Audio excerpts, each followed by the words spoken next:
Okay. Camera's rolling over here.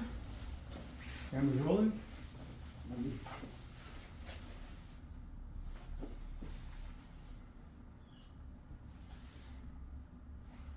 Wait a minute, just for a second. I'm going to try, because I'm not getting in with the back of your head right now, like on this camera. Oh, here. Do you want me to? Yeah, move that second chair. Yeah. Second chair, so I can try and get both of you guys in front of you.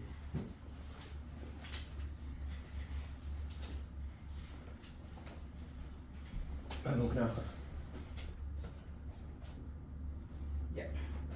Okay. Scoot in a little bit more if you can. Don't This way or this way? in towards him. I'm trying to get, can I move this just a little bit? I'm gonna try and get the side of your face.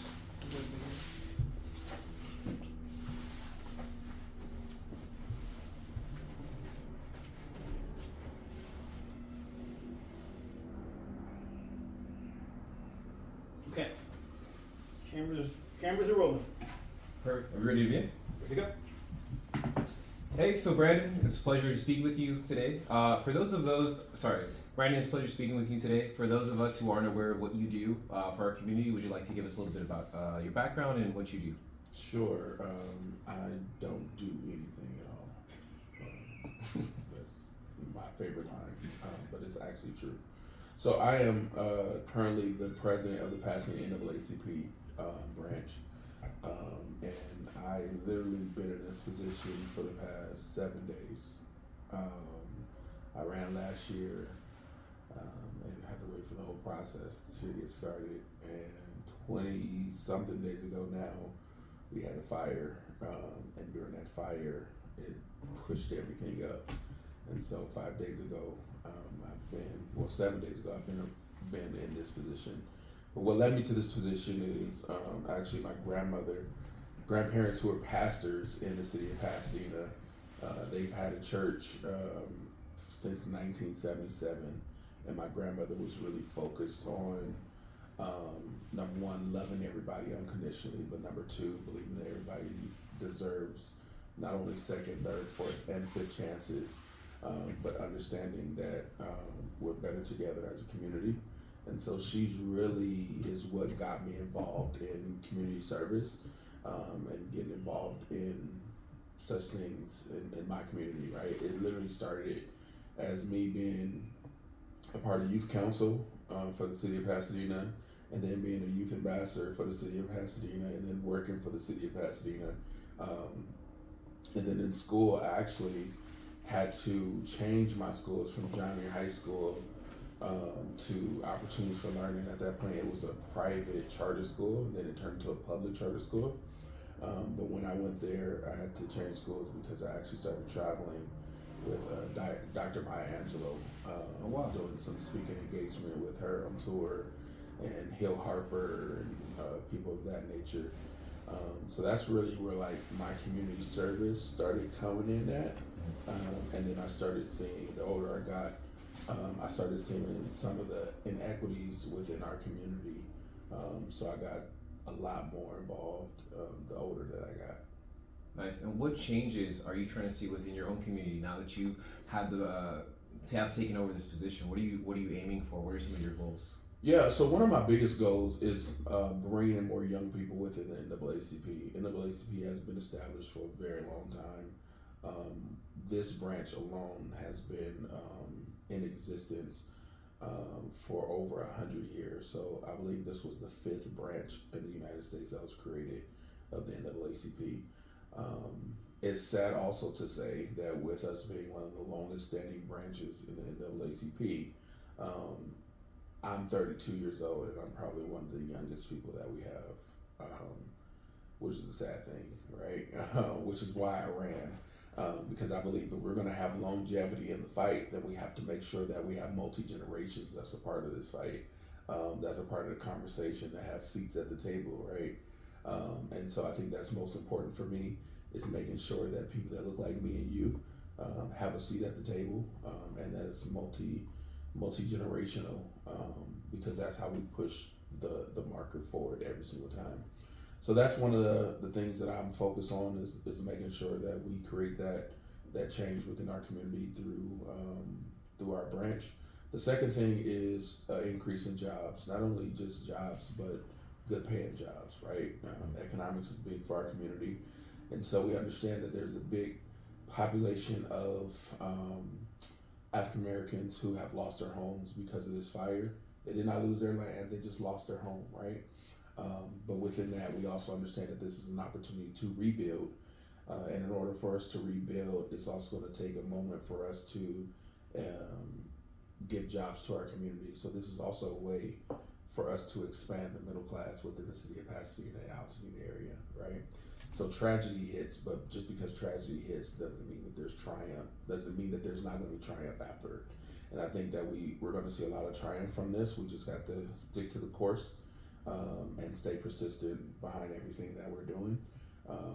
But that's another one of our goals is economics, building the middle class families within the city of Pasadena and Altoona. And then the last thing I'll say is building housing, right? I think 15 years ago, Pasadena was about 21% African American. Now we're at 6%. And Altoona was at a good 18%, maybe 22 days ago. And now, being that families have been displaced and scattered, you're probably at about 2 or 3% now. And once again, it doesn't mean that they lost their land.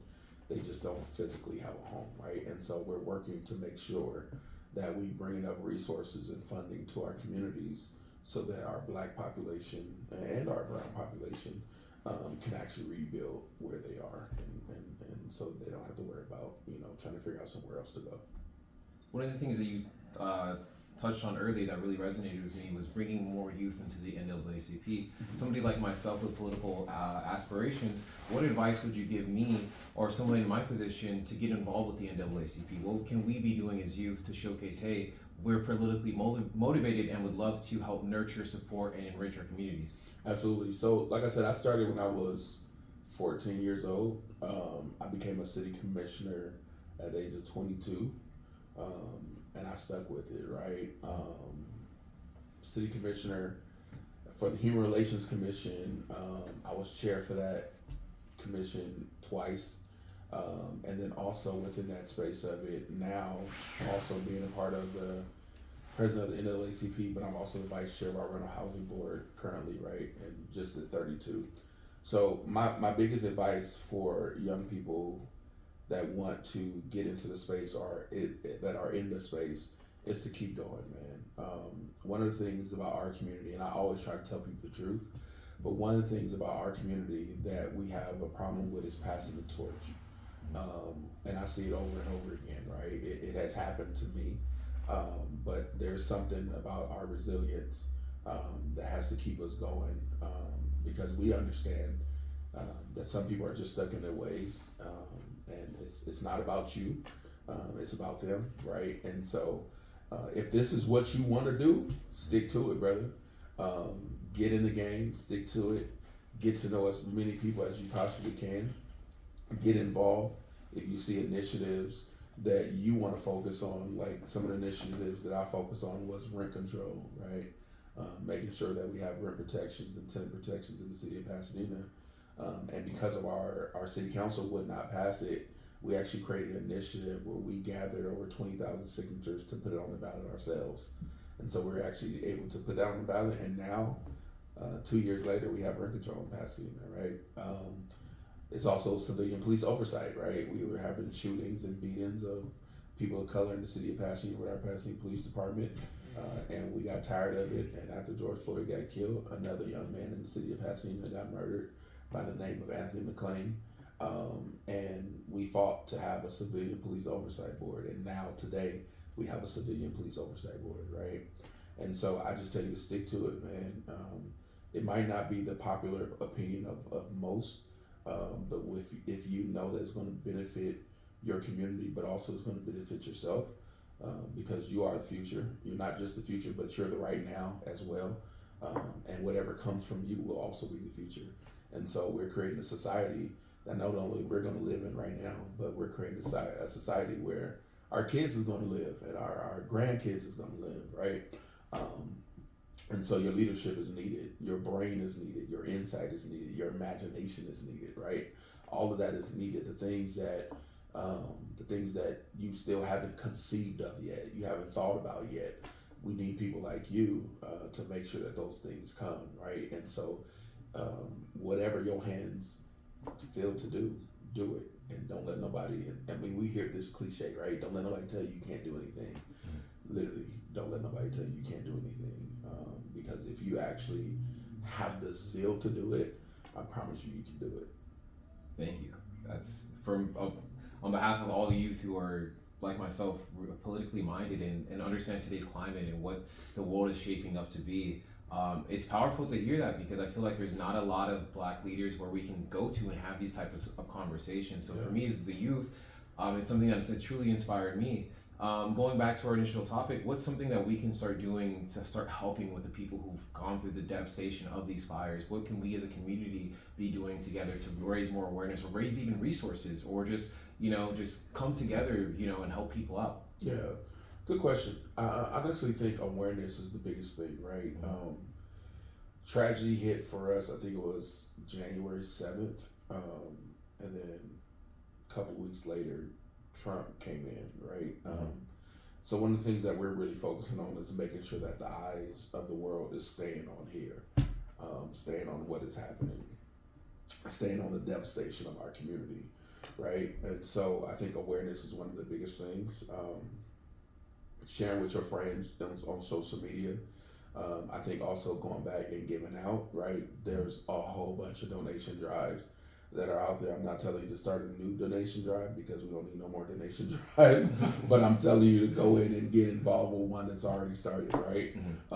We have young people that need mental health support, right? Because their schools, we have 5 schools that burned down. So we have young people that need mental health support, right? And so it's also having people in the community to go into our schools to check in on these young people, whether it be pre-K all the way up to 12th grade.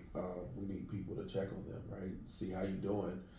Go into those schools and volunteers and go during lunchtime and see how the kids are doing, see what they need, right? Because literally things have changed for so many families in less than 6 hours, right? And so their whole lives are literally gone, but thank God they still have their life, health, and strength, right? So I think that's another thing that it is. Also, man, you can start a fund. One of the biggest things for us is that there's so many fundraisers happening right now, but what we're really advocating for is that we have a seat at the table to navigate where those funds goes.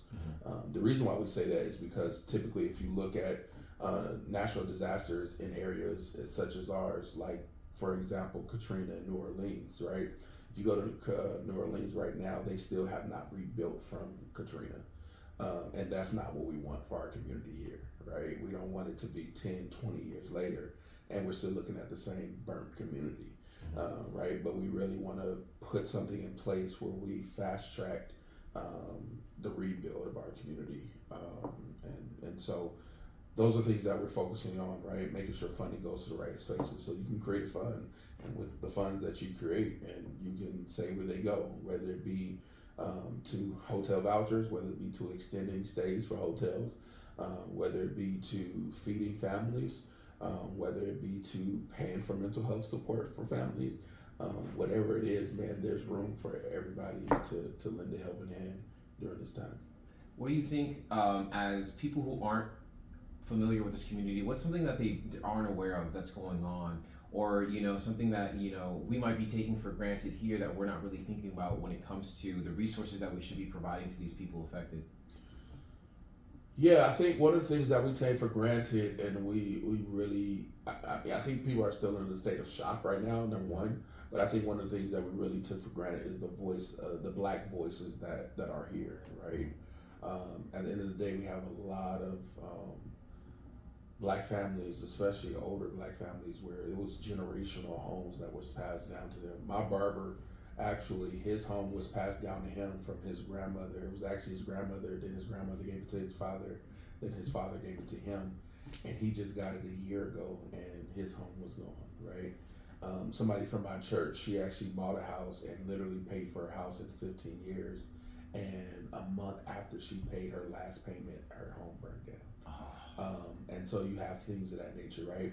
And so it's not, but it's also not just the home burning down, but when things like this happens, we lose advocates, we lose activists, we lose voices, we lose teachers, we lose wisdom, right? If we don't keep that here and help to rebuild here, we lose those things, because there's been so many fights that we've had down through the years, just being in this area, and those voices are things that we still need, right?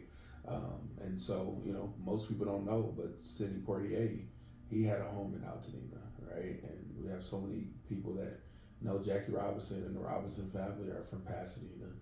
So there's a lot of history here, but we want to make sure that that history continues to be told.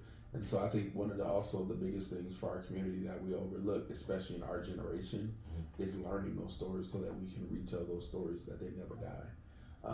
And so that's the important thing for us also at the NAACP, is that as long as we're living, these stories will never die, right? History will never die. It'll always be a space in our heart where we continue to tell people where we come from, so that we don't have to go back and repeat those things again. Speaking on that history, what would you say is the most ethical way to kind of preserve that history? Because I know there's a lot of influx of just different people trying to document what's going on in Pasadena, but for a lot of Black people, this is our communities and cultural identities kind of like being exploited only to the sense of like just raise awareness of like, hey, this is bad, but like nobody really gets into the nitty gritty of like, hey,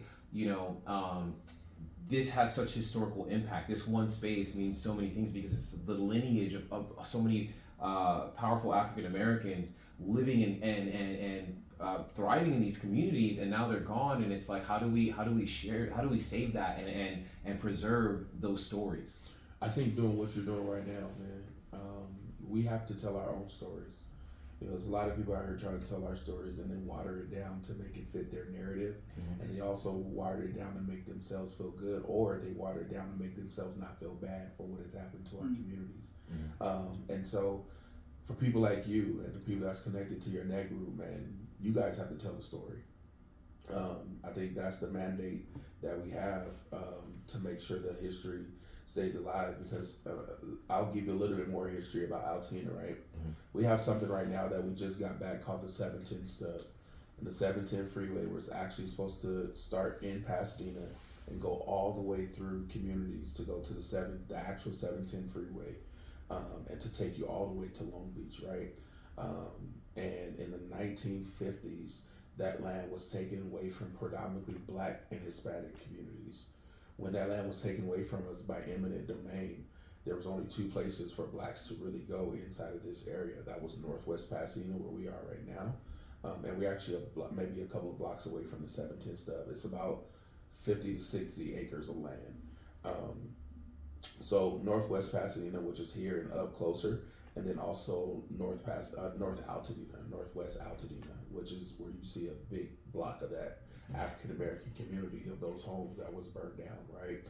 Also at that time, we had something that I'm pretty sure you're familiar with, which is called redlining, which means that there was only certain areas where African Americans could actually buy homes, and those areas was Northwest Pasadena and North Altadena. And so that's why you have that generational space that's there, and it's so familiar to us, but it's also historical to us, because these were the only homes we were able to buy at one time. There was no other place where we can actually go in and buy homes. And so with those redlining and the history of redlining and the history of the 710 stub, literally our city got the 710 stub back from the state 2 years ago, and now we're in the process of figuring out what is going to be built there, right? And how we're going to bring back those people that was displaced from the 710 stub in the 1950s and their descendants, right? And then now we have Altamira, which just burned up. So now we have to go through the process of Altamira, right? So for me, it's like a full circle of history that's coming into place. But also one of the things that is sad about the 1950s and the 710 stub is you have people that are claiming, well, how do we know that they ever lived there? Right? How do we know that Black people ever lived there? Was it ever recorded, right? Mm-hmm. And so that's why I tell you that the things that you guys are doing is so important, because this is a record of history. right? How you record history is how we remember history. And so I think that's what is important in this time is the things and the work that you guys are doing to make sure that this moment is time is never forgotten, and that if somebody ever comes in the future and say, well, how do we know that those people ever lived there? You have the documented proof that here it is, here's the stories, and we're telling our own stories, right? We're alive to tell our own stories. So the very thing that you're doing is what's needed. Thank you. And just from your perspective, as somebody who has such knowledge of this area, where do you think we should start? What are some places, some key places that we should be visiting to make sure that we tell these stories? Yeah, so I mean, honestly, NAACP has our own membership, and so I mean, we can always give you a list of members that have homes have been diminished, but also you can start with the African American churches in our community, right? My church alone, which is Victory Bible Church, I believe is 47 of our members who actually lost their homes. There's another church which is one of our historically oldest black churches in Pasadena, which is called First AME of Pasadena. They have about 50 something members who have lost their homes as well. New Revelation Church has members who lost their homes. Friendship